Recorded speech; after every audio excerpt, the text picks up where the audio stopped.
Skull Throne!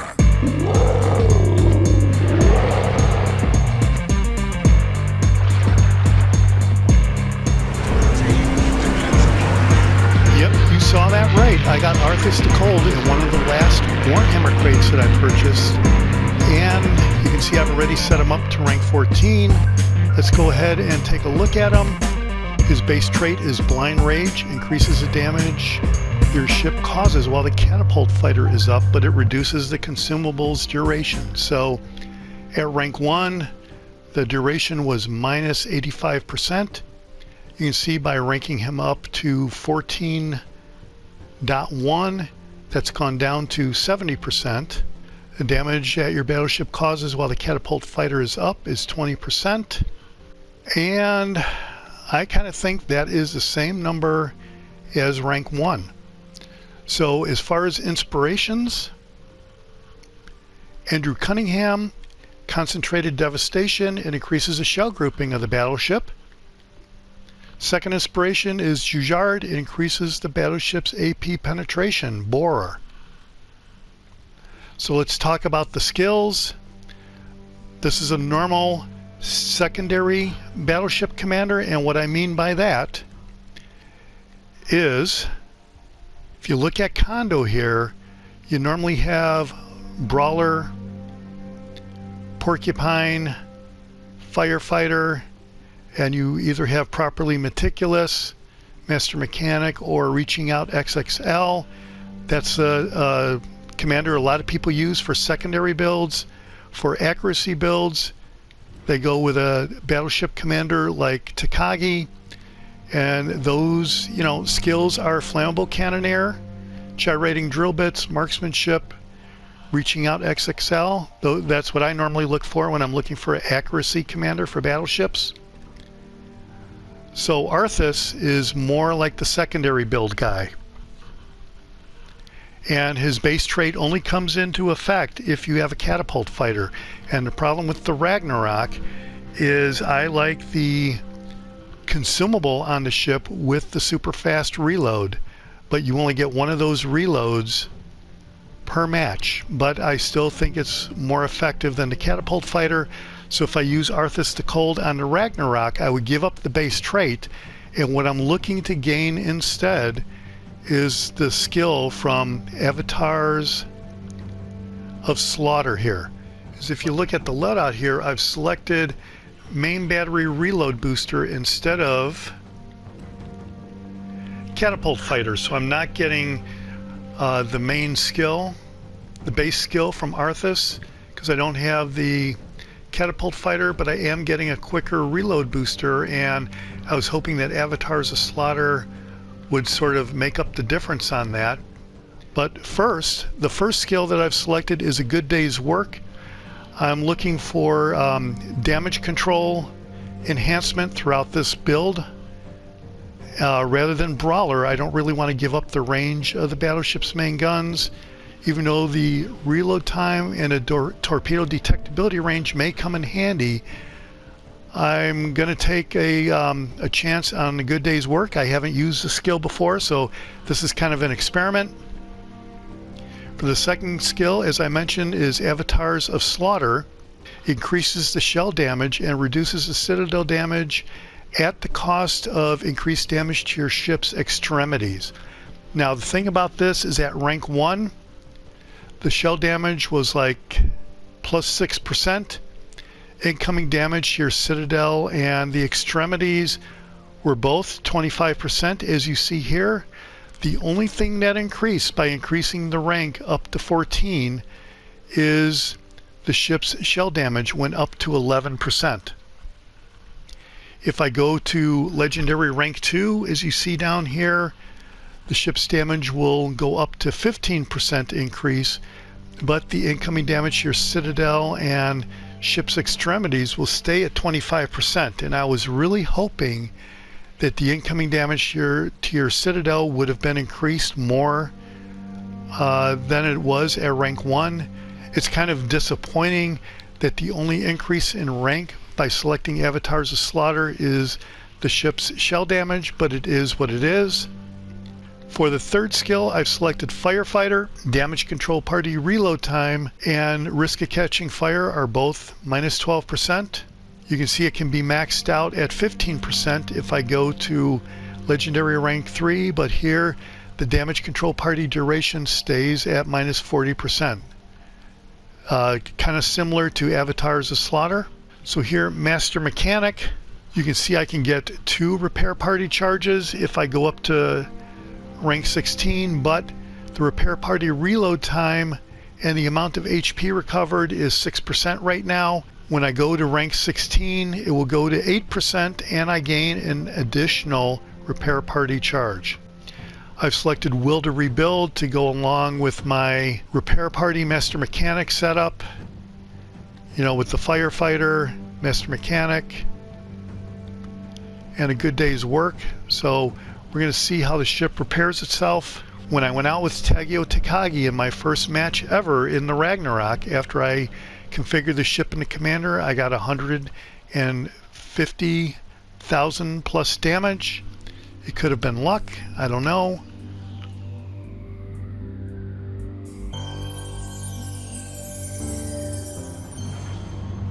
Alright, we're in Standard, we're in Estuary. And a couple things I will tell you.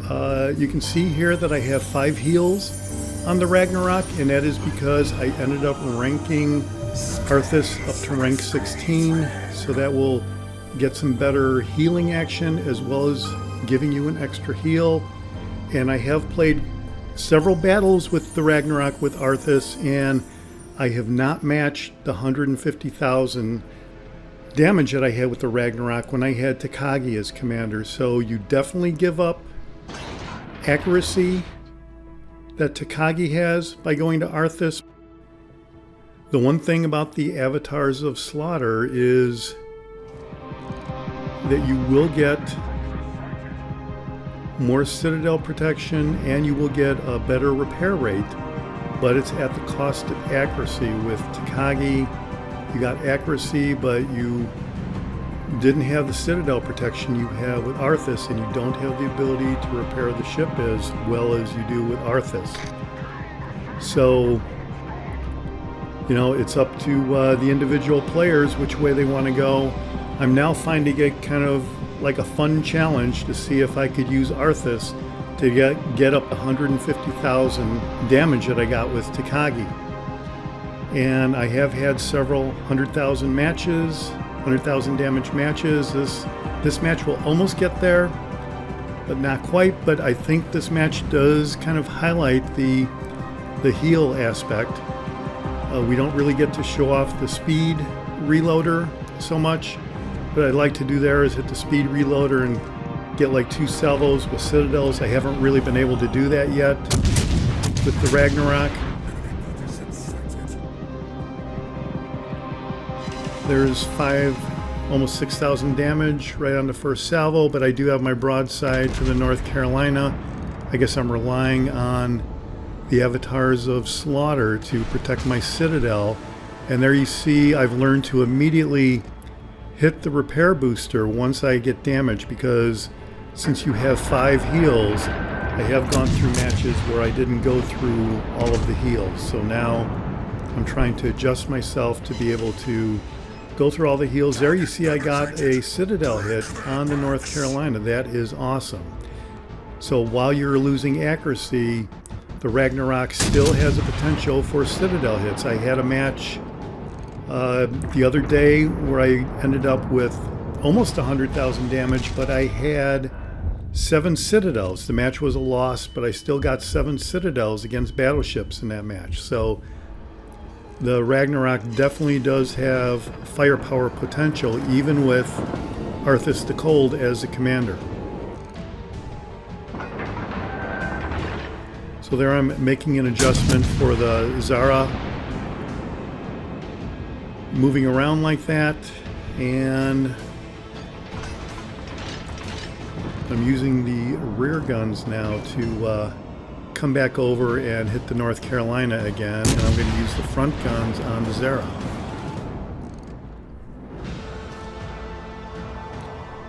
And one thing is for sure is the Ragnarok really does have a pretty quick reload speed, even without the speed booster. So the speed booster can be devastating and surprising if you catch one of the opponents at the wrong time. He'll be quite surprised by that.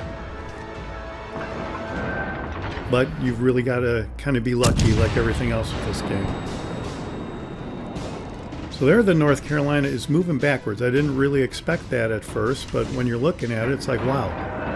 And North Carolina is a big ship. It is moving backwards, and what you're going to see here is I am going to hit the reload booster because I think I got a great opportunity here, and somehow the guy immediately hits the brakes, and he basically starts going to the extent that I completely lose his shot. You see, he stopped. And I really thought that the battleship would not be able to stop and start going forward like that.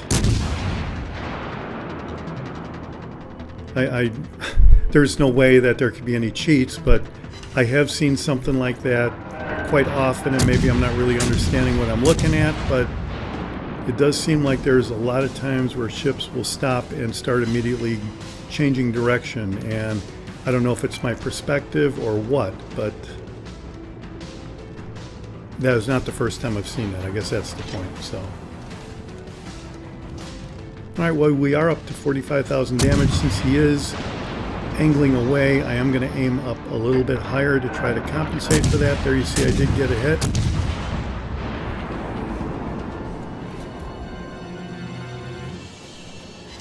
Got 3 hits there. I'm up to 53,000. This is looking pretty good. There's this Gneiss now. You have to be careful about the torpedoes, but he doesn't look like he's going to be in much of a position to use them at this point. He's 11 kilometers away. The torpedoes are good at a much shorter range, so I don't really have to worry about torpedoes. But there you see I'm aiming up and over to try to compensate for him angling away, and there you see I do get a couple hits. They're not great hits, but they're little hits, and there I'm doing the compensation again.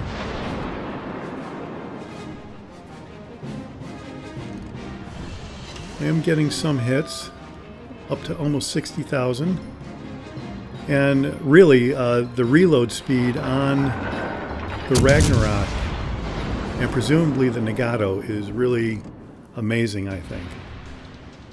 So now we are up over 60,000 damage, almost 65,000. And there I am taking more damage. I'm down to the second heal.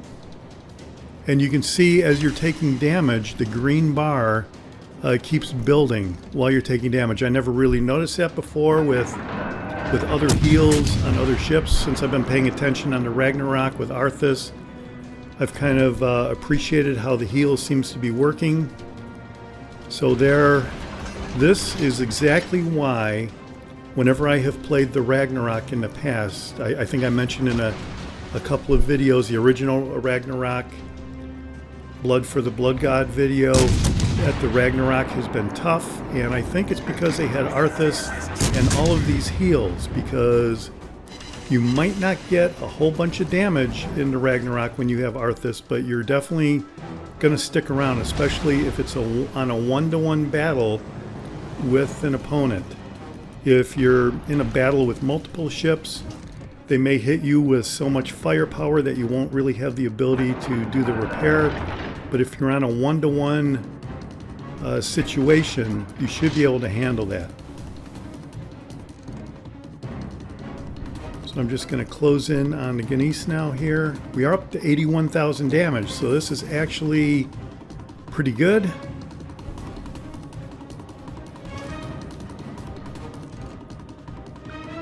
And I'm hoping this Gneiss now over here on this side, I can close in a little bit, but we've got twin Gneiss nows here. And luckily it doesn't look like that guy is aiming at me, so that is awesome. It's good for me. And there I'm down to my last heal. I'm going to wait to see more green on my health bar down there. You see I've got 15,436. There's a little bit of green. If I let the yellow go down and expose more green, that'll be a better heal for me. At least I think so. If anyone has any comments about that, go ahead and leave them.